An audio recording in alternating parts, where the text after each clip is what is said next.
Aujourd'hui, je vais vous parler d'un sujet qui préoccupe énormément d'hommes en silence. Comment réussir à bander à nouveau pour un deuxième round? Autrement dit, comment maintenir une performance intime fiable au-delà de la première érection? Vous l'avez peu être remarqué dans votre propre vie ou entendu d'un ami proche. Après le premier rapport, l'érection disparaît, le désir baisse et retrouver de la vigueur pour continuer semble un défi presque impossible.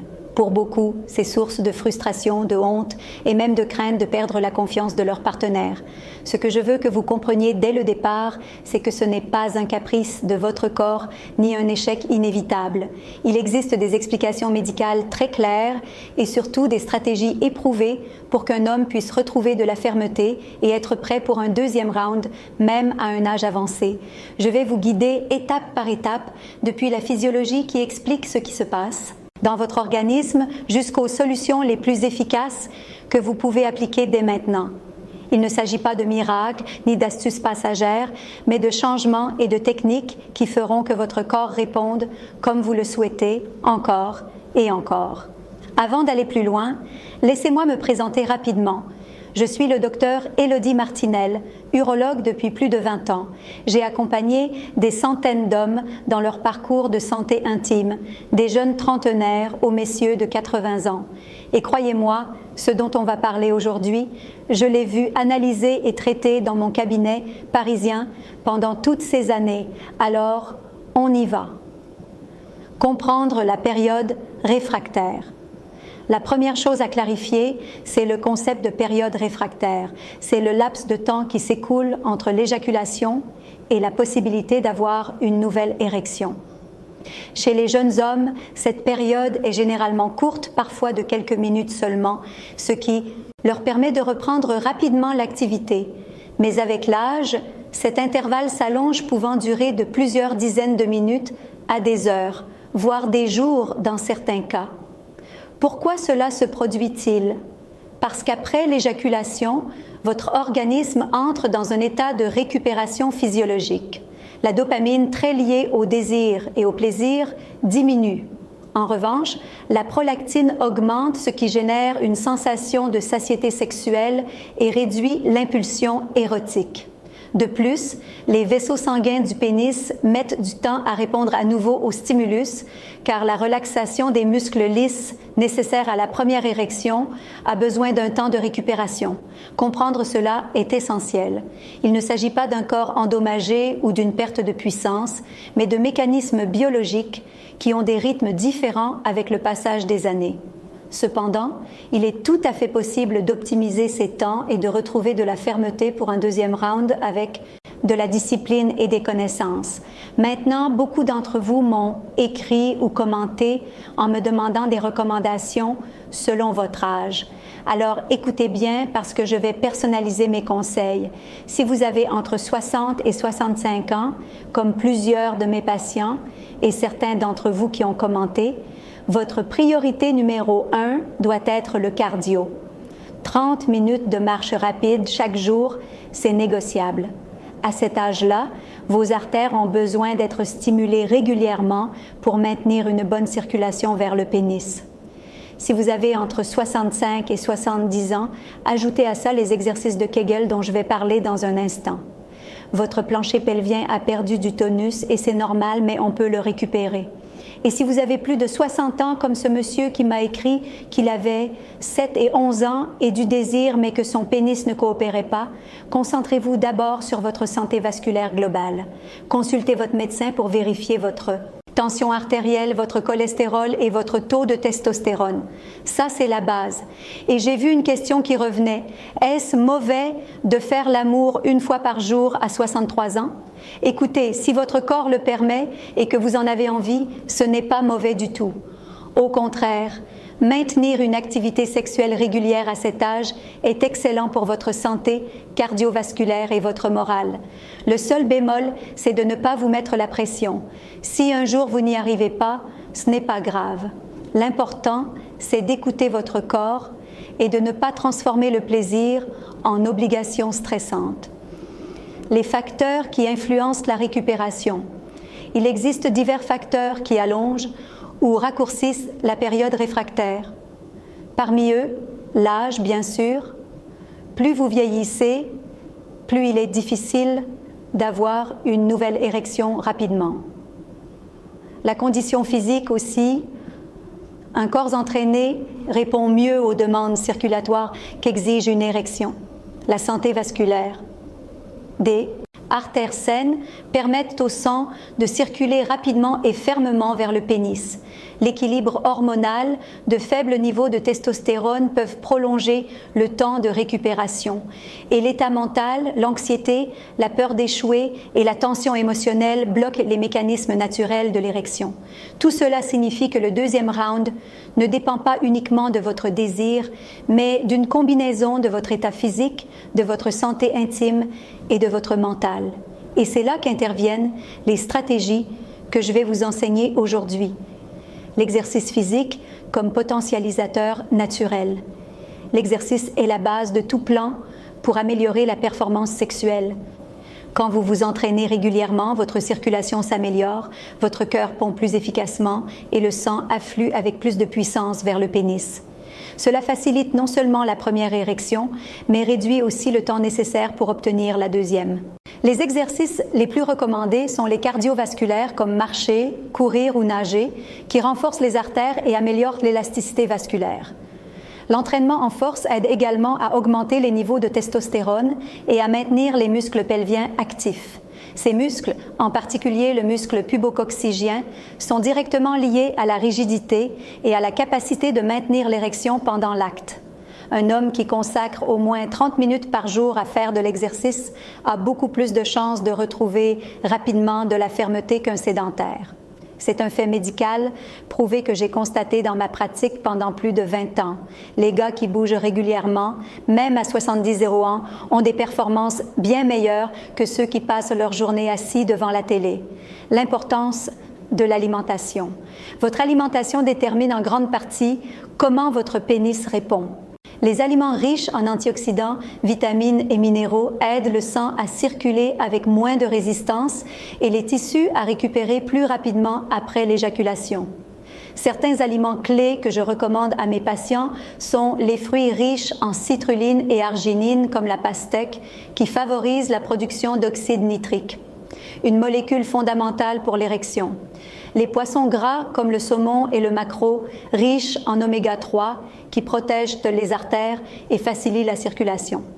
Les fruits secs, en particulier les noix, qui contiennent des graisses saines et améliorent la fonction endothéliale.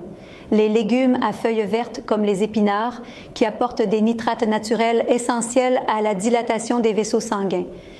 Quand votre alimentation est déficiente en ces nutriments, le corps met beaucoup plus de temps à envoyer du sang de qualité au pénis après le premier rapport et le deuxième round devient difficile, voire impossible.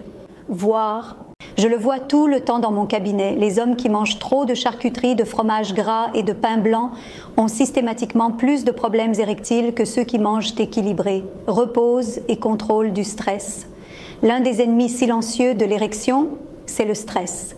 Quand votre corps est en mode alerte, il libère du cortisol et de l'adrénaline, deux hormones qui bloquent la réponse sexuelle. Même si votre désir est grand, votre système nerveux sympathique empêche les vaisseaux sanguins de se dilater et donc le sang d'entrer avec force dans le pénis. De plus, si vous ne dormez pas suffisamment, votre testostérone diminue et avec elle, votre capacité à avoir des érections rapides. Un homme qui dort moins de 6 heures par jour a une performance intime bien inférieure à celui qui respecte ses cycles de repos. C'est pourquoi une partie du secret pour obtenir un deuxième round fiable consiste à apprendre à vous détendre, contrôler l'anxiété et permettre à votre corps de se recharger. Des techniques comme la respiration profonde, la méditation ou simplement un environnement intime sans pression peuvent faire toute la différence. Stimulation mentale et préliminaire. Un autre aspect que beaucoup d'hommes négligent, c'est que le deuxième round dépend en grande partie de la stimulation mentale. Contrairement au premier qui est généralement chargé de désirs accumulés, le deuxième nécessite un travail plus important d'excitation. Les préliminaires prolongés, le contact physique, la communication ouverte avec votre partenaire et le stimulus érotique adéquat aident le cerveau à libérer de la dopamine et à activer à nouveau la réponse sexuelle. Rappelez-vous que le pénis ne fonctionne pas seulement comme un muscle, mais comme partie d'un circuit neurologique qui commence dans votre esprit. Si vous comptez uniquement sur l'impulsion initiale et ne consacrez pas de temps à recréer l'excitation, le deuxième round devient improbable. La force du plancher pelvien. Un conseil très puissant que j'offre à mes patients, c'est d'entraîner le plancher pelvien. Les muscles qui entourent la base du pénis sont responsables de la rigidité et du contrôle de l'éjaculation. Quand ces muscles sont renforcés, non seulement vous maintenez la première érection avec plus de fermeté, mais vous récupérez le tonus beaucoup plus rapidement pour la deuxième tentative. Alors, concrètement, comment faire? Les exercices de Kegel, c'est simple. Vous contractez les muscles comme si vous essayiez d'arrêter le flux d'urine, maintenez 5 secondes, relâchez 5 secondes, répétez ça 10 fois, 3 fois par jour. Au bout de 2 semaines, vous allez commencer à sentir la différence. Au bout d'un mois, c'est flagrant. J'ai des patients de Soiseux qui ont retrouvé une fermeté qu'ils n'avaient plus depuis 10 ans, juste en faisant ces exercices quotidiennement. Technique de massage. Puisque certains d'entre vous m'ont demandé comment masser correctement, je vais vous donner une technique simple et sûre. Après le premier rapport, attendez au moins 15 minutes. Ensuite, avec une huile neutre ou un lubrifiant à base d'eau, massez doucement la base du pénis en remontant vers le gland avec une pression modérée. Des mouvements circulaires pas trop rapides pendant 5 à 10 minutes. Ça aide à réactiver la circulation sanguine et à réduire la période réfractaire. Mais attention, si vous ressentez une douleur ou une gêne, arrêtez immédiatement, ce que vous devez éviter absolument. Parlons maintenant de ce qu'il ne faut surtout pas faire. D'abord, évitez l'alcool avant un rapport. Un verre de vin, ça passe, mais 2 ou 3 verres et c'est fini, vous ne banderez plus correctement. L'alcool dilate les vaisseaux sanguins de façon anarchique et bloque les signaux nerveux. Deuxièmement, ne fumez pas. Le tabac détruit vos artères petit à petit. J'ai eu des patients de 55 ans avec des artères de 75 à cause de la cigarette. Troisièmement, ne vous stressez pas sur le timing. Si vous vous mettez la pression du genre « je dois rebander dans 10 minutes », c'est foutu d'avance. Votre cerveau va bloquer tout le processus. Soutien médical quand c'est nécessaire. Bien que tout ce que j'ai mentionné soit fondamental, on ne peut pas ignorer que certains hommes ont besoin d'un soutien médical direct. Dans les cas de dysfonction érectile persistante, de problèmes hormonaux ou de dommages vasculaires, il existe des traitements efficaces qu'un urologue peut recommander depuis les médicaments qui améliorent la réponse érectile jusqu'aux thérapies hormonales ou procédures spécifiques. L'important, c'est de ne pas rester silencieux ni de se résigner à la frustration. Consulter un spécialiste est un acte de courage et la clé pour trouver des solutions sûres et durables. Dans mon cabinet, je vois trop d'hommes qui ont attendu des années avant de venir me voir, alors que le problème aurait pu être résolu bien plus tôt. Ne faites pas cette erreur. Un cas concret, laissez-moi vous raconter rapidement l'histoire d'un de mes patients. Monsieur Bernard, 68 ans, retraité, est venu me voir il y a 2 ans. Il me dit « Docteur, j'ai du désir, ma femme aussi. Mais après le premier rapport, c'est terminé pour la soirée. Ça me frustre énormément. On a fait des analyses. Tout était correct, hormis un léger surpoids et un mode de vie sédentaire. Je lui ai prescrit 30 minutes de marche par jour, un changement alimentaire avec plus de poissons gras et de légumes et les exercices de Kegel. 6 semaines plus tard, il revient et me dit avec un grand sourire « Docteur, ça remarche. Pas systématiquement, mais 2 à 3 fois par semaine, je peux faire un deuxième round. » Sa femme était ravie, lui aussi. Pas de médicaments, juste du bon sens et de la discipline.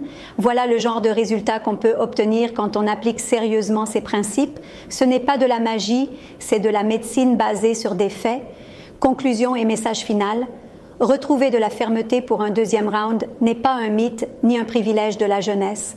C'est une possibilité réelle pour tout homme qui comprend comment fonctionne son corps et s'engage à en prendre soin. La période réfractaire existe et ne peut pas être complètement éliminée, mais elle peut être réduite au minimum avec de l'exercice, une bonne alimentation, un repos adéquat, le contrôle du stress, la stimulation mentale et le renforcement du plancher pelvien. Je veux que vous reteniez ce message. Votre vie intime n'a pas à se limiter à une seule tentative.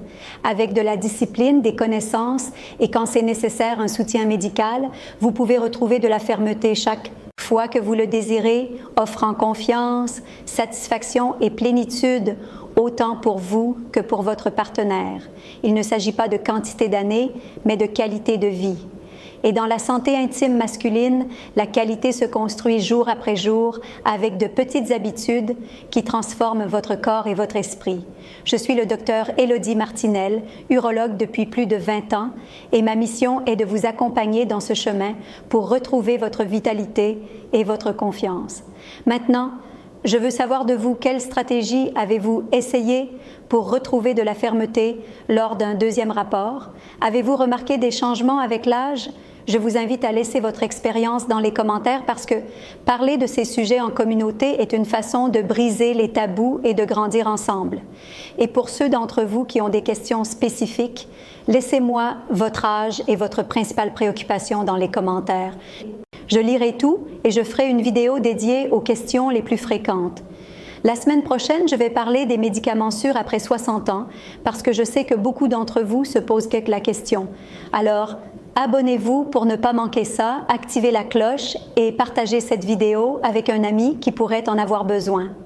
On ne va pas se mentir, messieurs, ces sujets-là, on ne parle pas assez et c'est dommage. Alors, soyons le changement. À très bientôt.